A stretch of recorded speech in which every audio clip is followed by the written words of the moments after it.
Here you see me getting ready to brew a nut brown ale. Actually, it's called Imperial Nut Brown, and it's from Brewer's Best. I apologize for the clarity there on the box, having some recording issues. But the ingredients that you'll find in the Imperial Nut Brown, we have Columbus bitter hops, Willamette aroma hops, as well as flavoring hops.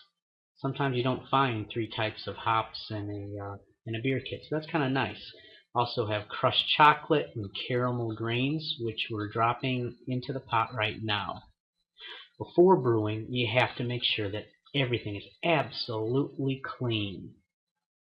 And once we've got these grains in the pot, needs to stay between 150 and 165 degrees.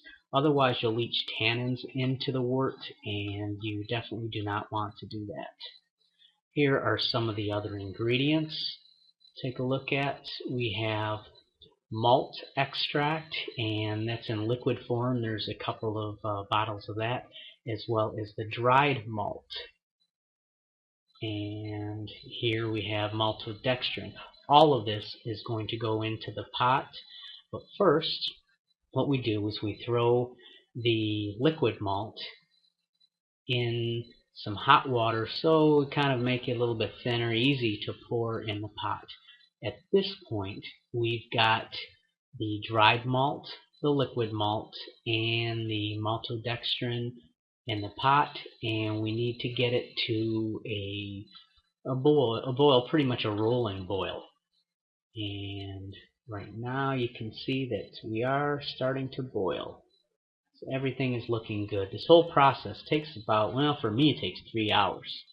So first we'll start out and we'll put some hops in there and walk over to the pot, drop them in, and stir. We follow the directions to a T.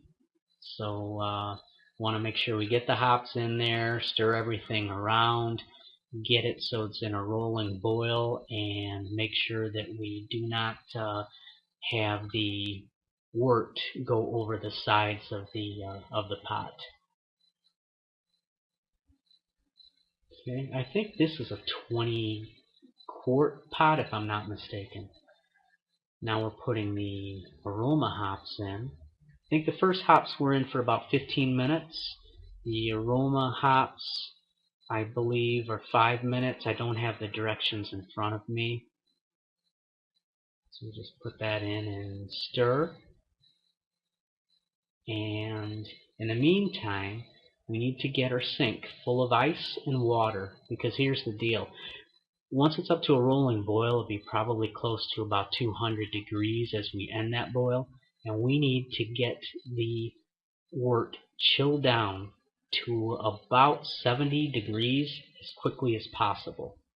So here we have the wort sitting in the sink, and it starts off at, like I said, very close to 200 degrees, and over a period of about 35 minutes we will get it down to 70 degrees. This is about 20-25 minutes into it. You can also use a wort chiller to cool things off quicker. For the time being, I'm just packing everything in ice. That seems to work out well. This is my bucket.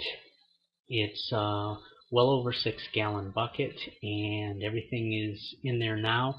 What I had to do is add about 2.5 gallons of water to top it off at 5 gallons. That's what this recipe calls for. And finally, what we end up doing is we pitch the yeast. So we put the yeast on top of the wort, and then we'll stir it in. We'll close the lid to the bucket, and we'll put an airlock on it. This beer should be ready in about 6 weeks. Here we are, about 15 hours later, and you can see bubbling. Very nice. I hope you've enjoyed this video. Thank you.